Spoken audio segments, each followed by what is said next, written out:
It took an awfully long time to bowl my first ball in Australia.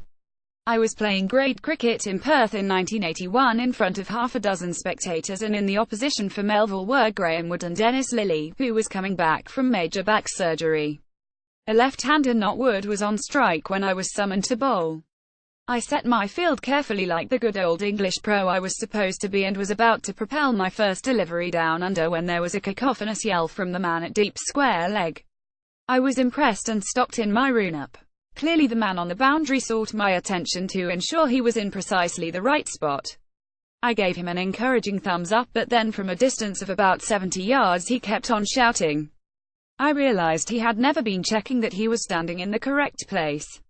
"Come on, let's knock him over. Get rid of him. Knock him over," he was yelling. I was only going to bowl a gentle off-break grade cricket in Perth, which I enjoyed hugely when playing for a warm, welcoming club called Bayswater Morley, where Bob Massey, Bruce Reid and Marcus North learned their cricket, was quite a noisy experience on the field. On another occasion we were playing against South Perth at Richardson Park, where England have just been for 2 days. One mean seamer was bowling for the opposition, and his long-sleeved shirt was not properly buttoned up, so it was flapping wildly in the breeze as he delivered the ball.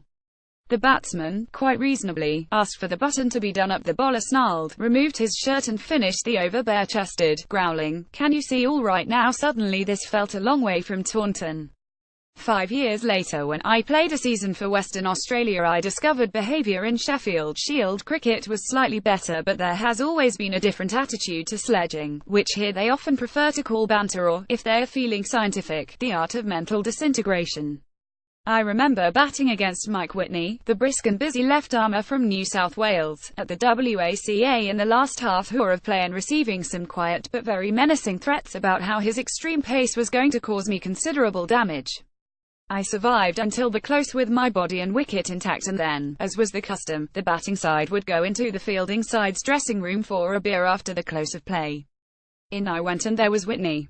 Immediately he wore the broadest of smiles, there was an arm around my shoulder and a beer thrust into my hand. "How's it going down at Bristol?" he asked, since he had played some games for Gloucestershire the previous year, and we chatted like long-lost friends. This was puzzling. Two sworn enemies at 5:30 p.m, best buddies half an hour later. Brian Lara hits Shane Warne for 4 at the WACA. The Australian team believed the West Indian batsman thrived on being sledged. Photograph David Munden. Pop a photo. Getty Images. Sledging was brazen, spontaneous and pretty routine, but that may have changed a bit now. Andy Bikel, the former Australia pace bowler and selector, once explained to me how in the 90s the Australians became more calculated in what they said on the field. He recalled West Indies' tour of Australia in 199,697 and how they had worked out by some form of profiling which players to engage and which to ignore. It was decided they were better off ignoring Brian Lara, the best batsman. He batted better when sledged, was their conclusion. So they ignored him for 4 tests, even though they found him a highly provocative character, and it so happened Lara contributed very few runs. By the 5th test the series was won by Australia, and Bikel endearingly recalled, "We couldn't resist any longer.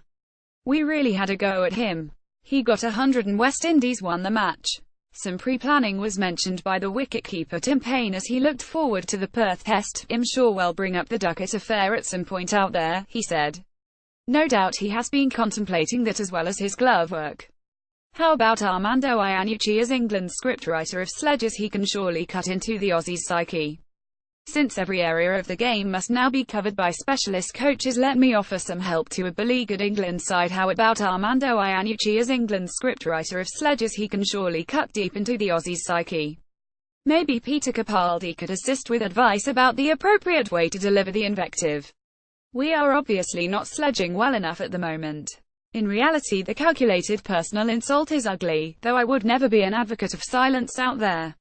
It is so much better and often more effective to deliver an aside to one's colleagues rather than spewing out direct abuse to an opponent." I enjoyed the saintly and apparently incredulous Adam Gilchrist saying in a young Ian Bell's earshot in 2005, "Geez, Shane, I've never seen anyone try to play you like that before." Then there was Doug Walters complaining in the gully in 197,475 as the hapless Mike Dennis made his way to the crease. "Oh no, look who's coming in now, fellas. We're going to be held up for at least another 10 minutes.